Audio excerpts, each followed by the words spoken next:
तो दोस्तों आज की कहानी है कैजी द गैम्बलर की, जो कि शुरू से लेकर आखिरी तक सस्पेंस से भरी हुई है। तो वीडियो को आखिरी तक देखना और पसंद आए तो वीडियो को लाइक करके जाना। कहानी की शुरुआत होती है एक अजीब से दिखने वाले लड़के से, जिसका नाम होता है कैजी। कैजी जितने भी पैसे कमाता है सारे के सारे लॉटरी की टिकट लेने में ही उड़ा देता था। असल में कैजी पर इतना ज़्यादा कर्ज था कि वह ना तो घर का था और ना ही घाट का। एक दिन कैजी रास्ते पर जा रहा था, तभी कुछ लोग आते हैं और उसे पकड़ लेते हैं। असल में ये कर्जदार थे और इनकी बॉस थी इंडो। इंडो बताती है कि तुम्हारे एक दोस्त ने हमसे कर्जा लिया था और तुमने उसकी गारंटी भी ली थी, इसलिए अब पैसे हम तुमसे वसूलेंगे, जो कि ब्याज मिलाकर टोटल 20 लाख होता है। इतना बड़ा अमाउंट सुनकर कैसी सोचता है कि ये तो गरीबी में आटा गीला होने वाली बात हो गई, और वह इंडो से कहता है कि यहाँ मैं अपना कर्जा नहीं दे पा रहा हूँ, उसका कैसे दूंगा। अब इंडो को तो अपने पैसे चाहिए थे, इसीलिए उसने कैजी को एक गैम्बलिंग शिप के बारे में बताती है और कहती है कि अगर तुम वहाँ जीत गए तो तुम्हारे सारे कर्जे माफ़ हो जाएंगे। यह सुनकर कैजी सोचने लगा कि भगवान के घर देर है अंधेर नहीं, और वह बिना सोचे समझे शाम होते ही उस शिप पर चला जाता है, जहां अंदर उसी के जैसे बहुत से कर्जदार पहले से ही मौजूद थे और वो सभी लोग भी अपनी किस्मत आजमाने आए थे। लेकिन उन्हें इस बात का बिल्कुल भी अंदाजा नहीं था कि हारने के बाद उन्हें मौत से भी ज़्यादा भयानक सजा दी जाएगी। फिर वहां उस खेल का होस्ट टोनी गाबा आता है और उन सभी लोगों को 3 स्टार दिए जाते हैं, जिनमें से हर एक स्टार की वैल्यू 1 मिलियन होती है। फिर उन्हें 12 कार्ड्स दिए जाते हैं। असल में उन्हें खेलना था रॉक पेपर सीजर, जो कि उन कार्ड्स पर छपे हुए थे। अब गेम का रूल था कि 30 मिनट के अंदर ही उन 12 पत्तों का इस्तेमाल करना था, और आखिर में जिसके पास 3 या 3 से ज़्यादा स्टार बचेंगे वह जीत जाएगा। जब सभी अपना अपोनेंट ढूंढ रहे थे, तब फुनई नाम का एक आदमी कैजी के पास आता है और कहता है कि क्यों न हम एक टीम की तरह खेलें और अपनी सारी चालें ड्रॉ कर लें, जिससे हम दोनों के पास 3 स्टार होंगे और हम दोनों ही यहाँ से जीतकर निकल जाएंगे। कैजी को ये प्लान काफ़ी अच्छा लगता है और दोनों साथ में खेलना शुरू कर देते हैं। कुछ चाल ड्रॉ होने के बाद फुनई चीटिंग करने लगता है और कैजी के 2 स्टार ले लेता है। यह देखकर कैजी को काफ़ी गुस्सा आ जाता है और वह फुनई को एक जोर से मुक्का मारता है, जिससे उसके मुंह से खून निकलने लगता है और थोड़ा सा खून उसके कार्ड पर भी लग जाता है। अब फुनई सबको बता देता है कि कैजी के पास आखिरी पत्ता सीजर का बचा है, जिससे कोई भी कैजी को बड़े आसानी से हरा सकता था। और तब कैजी भी बता देता है कि फुनई के पास आखिरी पत्ता रॉक का बचा हुआ है। तो अब सबको इन दोनों के पत्तों के बारे में पता चल चुका था। तभी वहाँ हंगामा शुरू हो जाता है। फिर फुनई कहता है कि हम सबको कार्ड्स यानी कि पत्तों को दोबारा बांटना चाहिए। सब उसकी बातों से सहमत होकर उसे कार्ड दे देते हैं। लेकिन इधर कैजी को एक घायल आदमी मिलता है, जिसका नाम है हीडा। कैजी हीडा से कहता है कि हम दोनों अगर टीम बना लें तो वह उसे जिता सकता है। हीडा उससे सहमत हो जाता है और वो दोनों भी फुनई को अपने कार्ड दे देते हैं। लेकिन फुनई फिर से चीटिंग करता है और कैजी को वही खून लगा हुआ कार्ड दे देता है, क्योंकि उसे पता था कि खून लगे हुए कार्ड पर कौन सा पिक्चर है, और वो अपना कार्ड अपने पास ही रखता है।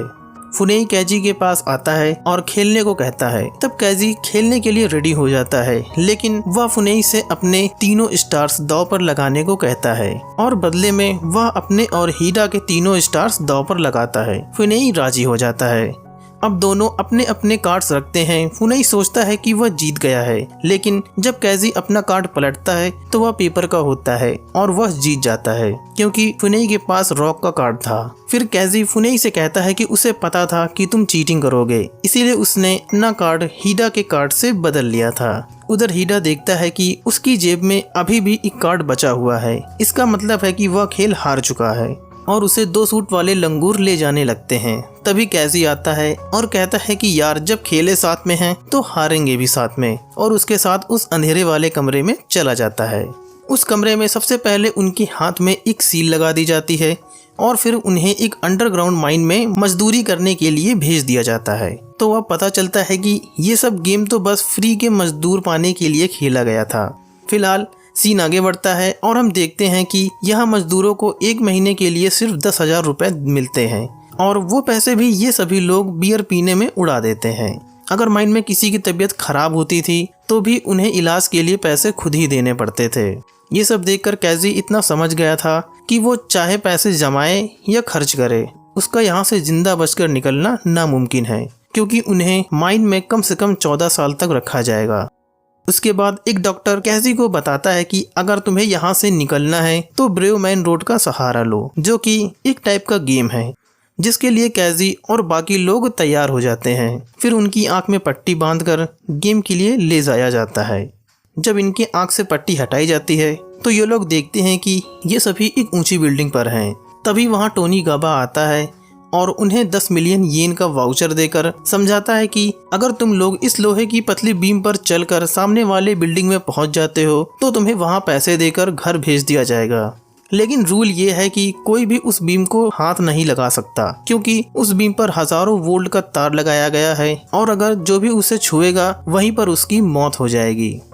दूसरी तरफ सामने वाली बिल्डिंग में कुछ वीआईपीज बैठे हुए थे जो कि इन सभी की मौत के खेल का मजा उठाने वाले थे। उसके बाद खेल शुरू होता है। तभी मौसम बदलता है और जोर से हवा चलने लगती है, जिसकी वजह से डर कर एक आदमी बैलेंस नहीं कर पाता और नीचे गिर जाता है। उसे देखकर कुछ और लोग भी अपना बैलेंस खो देते हैं और वो भी नीचे गिर जाते हैं और वहीं उनकी मौत हो जाती है। उन लोगों को मरता देख एक आदमी इतना डर जाता है कि वह खुद ही उस बीम को पकड़ लेता है और करंट लगने से उसकी भी मौत हो जाती है। वहीं दूसरी तरफ बिल्डिंग में बैठे वीआईपी उनकी मौत का मजा ले रहे होते हैं। अब उधर बीम पर हिडा, कैजी और सहारा ही बचे थे। ये तीनों बीम पर आगे बढ़ ही रहे थे कि तभी बारिश शुरू हो जाती है और तभी हिडा कैजी को कहता है कि वह आगे नहीं चल सकता और अपना वाउचर कैजी को देकर कहता है कि उसके हिस्से के पैसे उसकी बेटी को दे देना। इतना कहते ही हिडा नीचे गिर जाता है और उसकी मौत हो जाती है। इधर कैजी और सहारा दूसरी बिल्डिंग पर पहुंच जाते हैं और खुशियां मनाते हैं। जैसे ही दोनों दरवाजा खोलते हैं तो जोर से हवा का झोंका आता है, जिसके प्रेशर से सहारा नीचे गिरकर मर जाता है। उधर कैजी अंदर पहुंच जाता है और दोनों वाउचर दिखाकर उनसे पैसे मांगता है, लेकिन वे कहते हैं कि मरे हुए लोगों के वाउचर पर पैसे नहीं मिलते और तुम्हारा सारा कर्जा काटकर सिर्फ 70,000 ही बचता है। तो उधर चेयर पर बैठा उन सब का लीडर कहता है कि अगर तुमको और पैसे कमाने हैं तो तुम टोनी के साथ एक कार्ड का गेम खेल सकते हो। फिर कैजी बिना सोचे समझे तुरंत हाँ बोल देता है। और इधर गेम में कार्ड के 2 सेट होते हैं, जिसके एक सेट में 4 सिटीजन और 1 बादशाह, तो दूसरे सेट में 4 सिटीजन और 1 गुलाम होता है। जिसके रूल इस प्रकार थे कि सिटीजन का ड्रॉ हो जाएंगे, बादशाह सिटीजन को हरा सकता है और सिटीजन गुलाम को हरा सकता है, लेकिन गुलाम जो कि काफ़ी ज़्यादा पावरफुल है वो बादशाह को भी हरा सकता है। जो गुलाम वाला सेट लेगा उसे लगाए गए पैसों का 10 गुना मिलेगा, तो काजी गुलाम वाला सेट ले लेता है। फिर खेल शुरू होता है और पहली 2 चालें ड्रॉ हो जाती हैं, क्योंकि दोनों ही सिटीजन कार्ड रखते हैं। उसके बाद कैजी गुलाम की चाल चलता है, जिसका टोनी को पहले से ही पता चल जाता है और वो उसे हरा देता है। इधर कैजी का दिमाग धुआं हो जाता है और उसे ये नहीं समझ आता कि टोनी को कैसे पता चला। तो टोनी कहता है कि उसे लोगों का फेस पढ़ना आता है, जिससे वह कैजी की चाल पहले से ही जान जाता है। लेकिन तभी लीडर टोनी के सिर पर ग्लास फेंक कर मारता है और कहता है कि मजा नहीं आया, और लीडर इंडो से कैजी को 4 मिलियन का लोन देने को कहता है। और फिर गेम दोबारा शुरू होता है, लेकिन इस बार फिर से कैजी हार जाता है। जब कैजी को माइंड में ले जा रहे थे तो वह सोचता है कि टोनी को मेरी चाल का पता पहले से ही कैसे चल जाता है। तभी कैजी को याद आता है कि उसके शोल्डर पे एक चिप लगाई गई है, जिससे टोनी उसकी हार्ट बीट अपनी घड़ी में देख लेता है और उसे पता चल जाता है कि मैंने कौन सी चाल चली होगी। अब कैजी टोनी की चाल समझ गया था, इसीलिए वह इंडो से 50 मिलियन का लोन मांगता है। लेकिन इंडो के पूछने पर कैजी कहता है कि टेंशन मत लो, इस बार जीत मेरी ही होगी।